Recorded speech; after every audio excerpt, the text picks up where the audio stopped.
di Ratana Sutta di bait kedua baris ketiga kan bilangnya kan lindungilah mereka dengan tekun sebagai mereka mempersembahkan sesajian kepadamu siang dan malam. Itu sebenarnya ada makna yang lain nggak ya Bante? Sebab kalau saya sendiri pribadi siang dan malam saya nggak pernah kasih sesajian tuh Bante.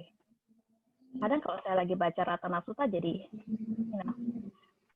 agak bingung sedikit, mungkin ragu. Ya, tidak pernah memberikan sesajian ya. Pernah sembahyang tidak? Sembahyang kan, tapi kan nggak terus terang aja nggak setiap hari Bante. Tapi akhir-akhir ini kan setiap hari Bante. Pas baca bait ini kadang jadi mempertanyakan diri sendiri gitu. Sedangkan minta mereka perlindungin, sedangkan saya sendiri nggak kasih sesajian gitu kan. Maksudnya sesajian ini dalam konteks apa gitu loh, ya. Makasih, ya, Bante. sesajian ini bisa dalam bentuk penghormatan, amisa puja. Misalnya kalau di altar begini ya, Anda kan bisa lihat apa itu background saya ini. Di belakang kan ada kuda rupang. Di situ kan ada bunga, ya, ada lilin, ya kan? Ada dupa, itu masuk sesajian, penghormatan. Tapi atau mungkin kalau yang di meja, ya, mungkin Anda kalau pernah ke wihara bisa ini kan memberikan bunga atau mungkin hio, lilin, dupa gitu. Atau mungkin ke kelenteng atau mungkin ke temple, saya tidak tahu di sana ada wihara atau temple kan, bisa datang memberikan sembahyang gitu kan ya. Itu juga memberikan sesajian sebetulnya. Jadi memang ini tradisi sejak zaman Buddha, bahwasanya orang-orang itu ya khususnya mereka yang punya kepercayaan itu akan menghormat dewa yang ada di tempat itu. Mungkin kita bisa gampang kalau lihat di kelenteng, itu banyak sekali contoh-contohnya. Lihat di kelenteng-kelenteng, temple ya. Kalau dulu saya di rumah, ya. Kalau saya dulu di rumah iya Bante, kan maksudnya kan orang tua kan punya seperti altar lah ya, altar kecil. Sedangkan di sini kan saya nggak punya kayak gitu Bante. Jadi kalau kayak gitu istilahnya pas lagi kita baca, saya lagi bacain Ratana Sutta Bante, pas saya di bait ini saya mempertanyakan diri saya sendiri aja gitu aja sih Bante. Terus saya pikir mungkin ada arti lain gitu loh. Mungkin ini cuma literally diterjemahkan seperti ini, tapi mungkin di balik itu ada arti yang lain. Ya. Jadi sebenarnya maksudnya begini. Kalau kita ingin meminta perlindungan kepada para dewa, tentu kan kita harus berbuat baik dulu. Ya, makanya. Nah, kalau kita sendiri, iya, makanya begitu. Jadi kalau kita hanya minta, tapi tidak kasih, mungkinkah bisa mendapatkan perlindungan daripada dewa? Jadi maksudnya di situ. Jadi kalau kita ingin mendapatkan sesuatu, kan semestinya kita kan memberi dulu. Kalau kita mengerti hukum karma, apa yang kita berikan, nanti itulah yang kita dapatkan. Nah, kalau kita ingin mendapatkan perlindungan, ingin mendapatkan keselamatan, kita sebaiknya juga memberikan kebaikan, entah itu kepada ya sembahyang, ya tradisi, atau mungkin ke wihara, berbuat baik, bisa kali mungkin ya, berdana kepada, semuanya bisa dilakukan. Jadi tidak harus dengan memberikan penghormatan. Kan ada dua macam penghormatan, ada dua macam puja, ada amisa puja, ada pati-pati puja. Amisa puja penghormatan dalam bentuk benda-benda, materi, barang-barang. Tapi kalau pati-pati puja penghormatan dalam bentuk tadi berbuat baik, berdana, ya, membantu orang susah, ya, bagi-bagi sembako, nah itu berbuat baik juga. Dan semuanya bisa dilakukan, itu juga penghormatan. Beda halnya kalau kita minta perlindungan tapi tidak melakukan apa-apa. Nah, ini yang istilahnya itu bocengli gitu kan. Ya, maunya enak tapi tidak memberikan apa-apa. Tidak mau berbuat sesuatu. Iya, Bante. Habis dibilangnya siang dan malam sih, Bante. Jadi Ya, mungkin itu maafkan ini ya. tradisi zaman dulu. Tradisi zaman dulu begitu. Jadi orang suka memberikan penghormatan siang malam tiap hari kepada para dewa. Kalau zaman dulu kan begitu. Dan sama sekarang pun masih ada seperti itu. Di India masih ada. Dengan berdana juga boleh lah ya, Bante ya.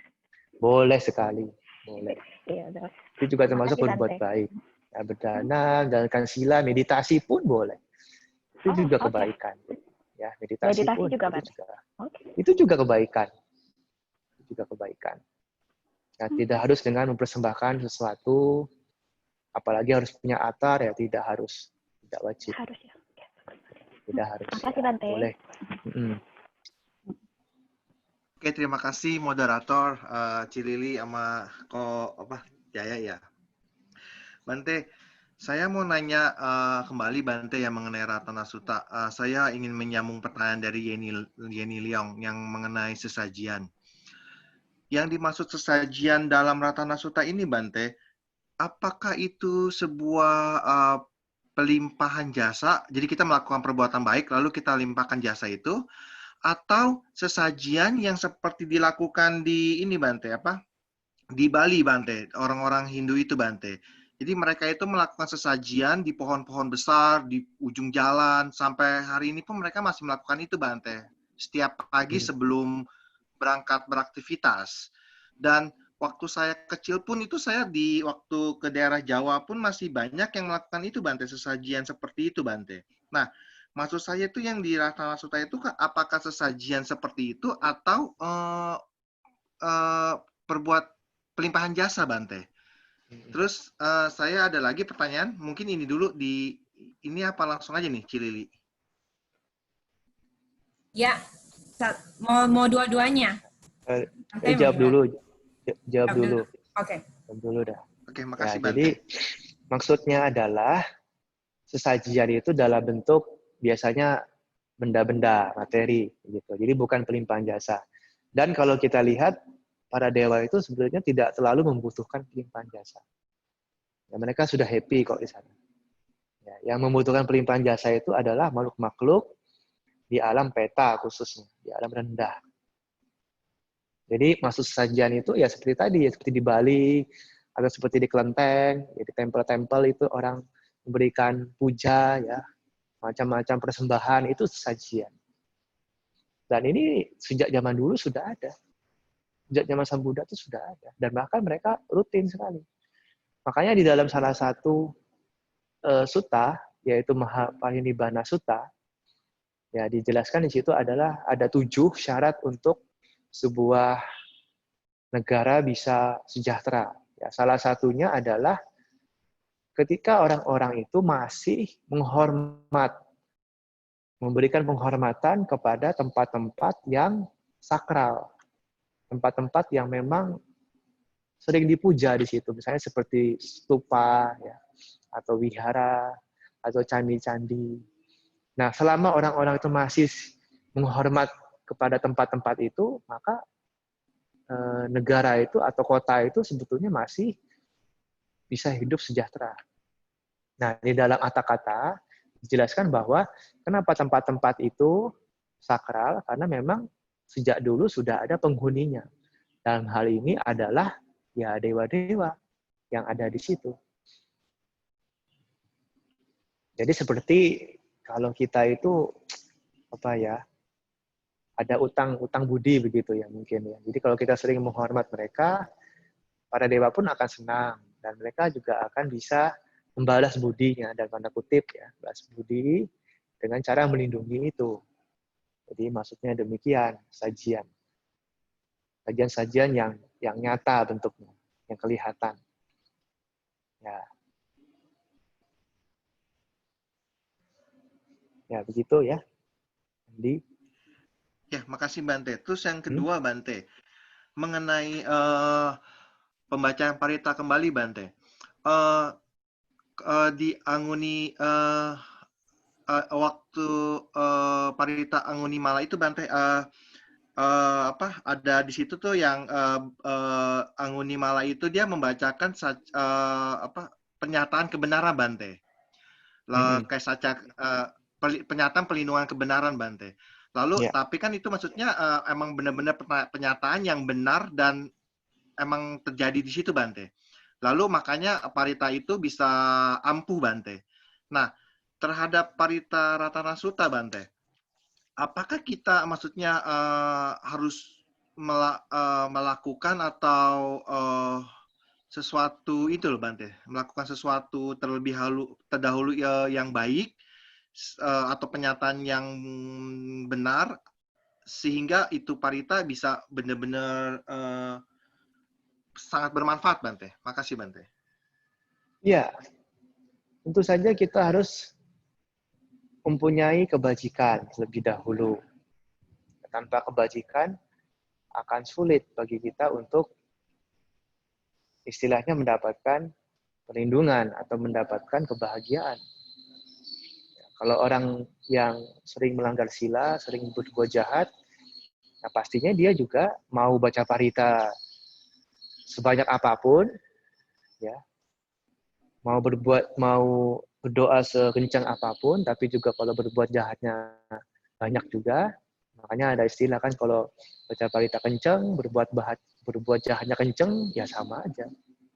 Jadi tetap harus ada kebajikan. Harus ada kebajikan. Makanya salah satu kebajikan itu adalah kebajikan dari berucap benar. Saca. Ya, mengucapkan sesuatu hal yang benar. Tidak berbohong. Tidak mengada-ngada. Ya, tidak berucap salah. Itu kekuatan juga, kekuatan kebajikan. Makanya setiap kali parita, coba kalau Anda lihat, itu pasti ada kata sacanya. Ya.